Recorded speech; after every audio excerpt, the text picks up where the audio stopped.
Assalamualaikum warahmatullahi wabarakatuh. Nama saya Irinus Pratipta Prabaswara, nomor absen 16 dari 12 IPS 4, akan menjelaskan tugas sejarah Indonesia, konfrontasi Indonesia-Malaysia.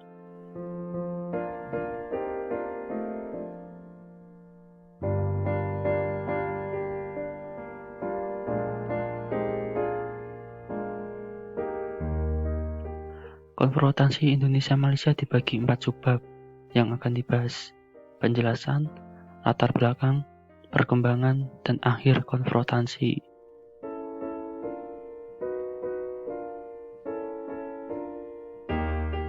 Penjelasan. Konfrontasi Indonesia-Malaysia adalah sebuah peristiwa perang terkait persengketaan wilayah dan penolakan penggabungan wilayah Sabah, Brunei, dan Sarawak.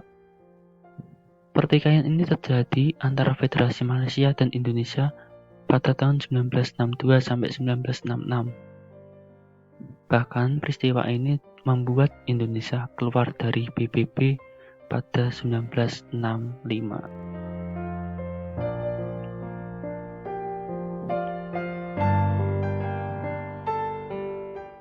Latar belakang.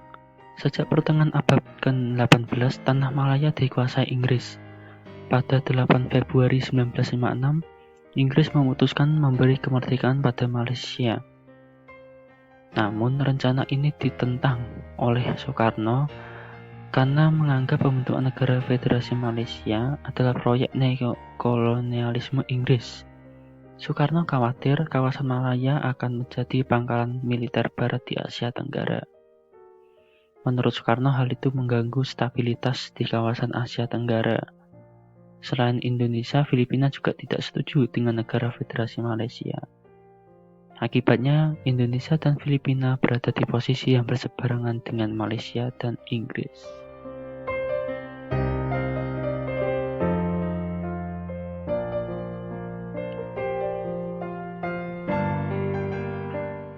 Perkembangan.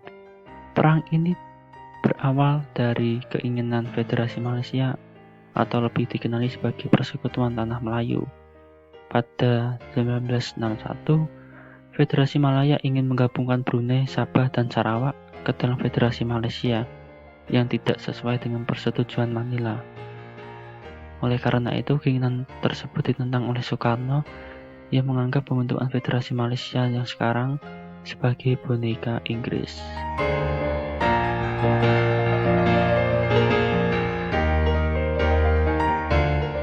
Selain itu, terdapat perkembangan yang lain, seperti Indonesia upayakan diplomasi, Malaysia langgar kesepakatan, kampanye ganyang Malaysia, dan Indonesia keluar dari PBB.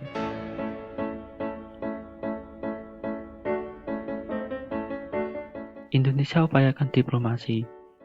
Indonesia menjajaki upaya diplomasi untuk menyelesaikan masalah ini. Pada 31 Mei 1963, Soekarno bertemu dengan Perdana Menteri Malaysia. Pertemuan itu ditindaklanjuti lewat konferensi tingkat Menteri Luar Negeri di Manila pada 7-11 Juni 1963. Menlu Indonesia, Malaysia, dan Filipina telah mencapai kesepakatan soal pembentukan negara Federasi Malaysia. Ketegangan pun mereda.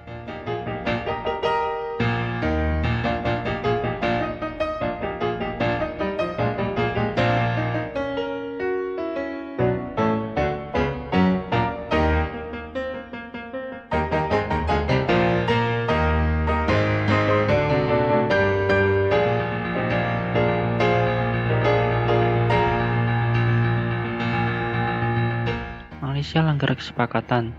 Namun hubungan itu kembali memanas karena pemerintah Malaysia, Tuanku Abdul Rahman, menandatangani dokumen pembentukan negara Federasi Malaysia dengan Inggris. Naskah itu ditandatangani di London, Inggris pada 9 Juli 1963.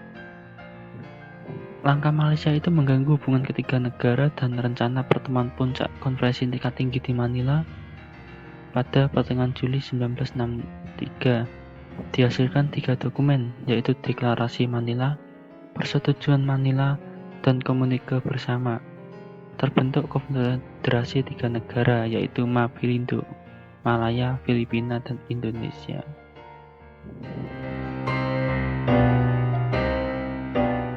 Sayangnya pemerintah Malaysia terburu-buru memproklamasikan berdirinya negara tersebut pada 16 September 1963.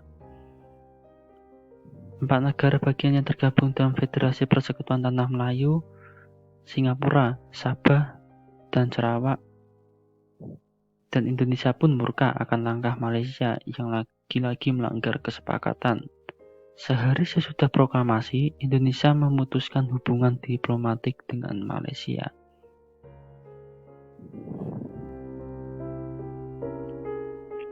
Kampanye Ganyang Malaysia.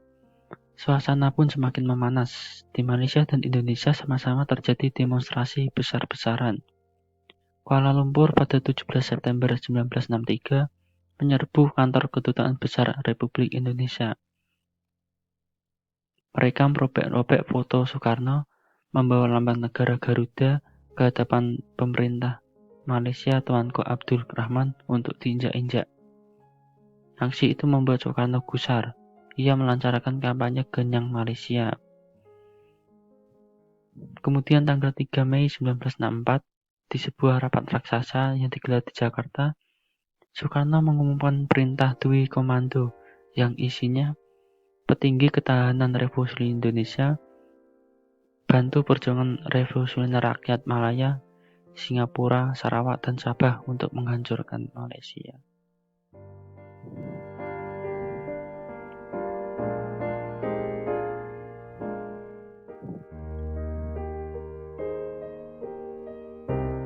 Indonesia keluar dari PBB. Puncaknya pada 7 Januari 1965, Malaysia diterima sebagai anggota tidak tetap Dewan Keamanan PBB. Soekarno menarik Indonesia dari PBB tanggal 20 Januari 1965. Ia mencoba membentuk konferensi kekuatan baru sebagai alternatif. Sebagai tandingan Olimpiade, Soekarno bahkan menyelenggarakan Ganevo yang diselenggarakan di Senayan pada 10-22 November 1963. Pesta olahraga ini diikuti oleh 2.250 atlet dari 48 negara di Asia, Afrika, Eropa, dan Amerika Selatan, serta diliput sekitar 500 wartawan asing.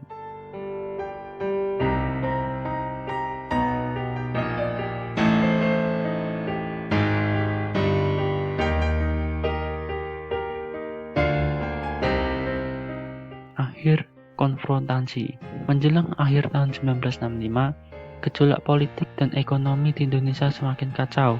Puncaknya ketika terjadi gerakan 30 September atau 30 SPKI. Terjadinya gerakan 30 September membuat Soekarno lengser dan digantikan Soeharto. Semangat perlawanan terhadap Malaysia pun runtuh bersamaan dengan kekuatan Soekarno. Permasalahan ini pun resmi berakhir setelah tercapainya persetujuan Bangkok yang ditandatangani oleh Menteri Luar Negeri Indonesia Adam Malik, Wakil Perdana Menteri Malaysia Tuan Abdul Razak, Menteri Luar Negeri Filipina Narcisio Ramos, Menteri Luar Negeri Singapura S. Raja Ratman, Menteri Luar Negeri Thailand Tatnat Koman. Akhirnya pada 28 September 1966, Indonesia kembali menjadi anggota PBB yang diikuti dengan semakin eratnya hubungan Indonesia dan Malaysia. Sekian presentasi saya pada kali ini. Apabila ada salah pengucapan atau salah dalam pengetikan, saya mohon maaf sebesar-besarnya. Wassalamualaikum warahmatullahi wabarakatuh.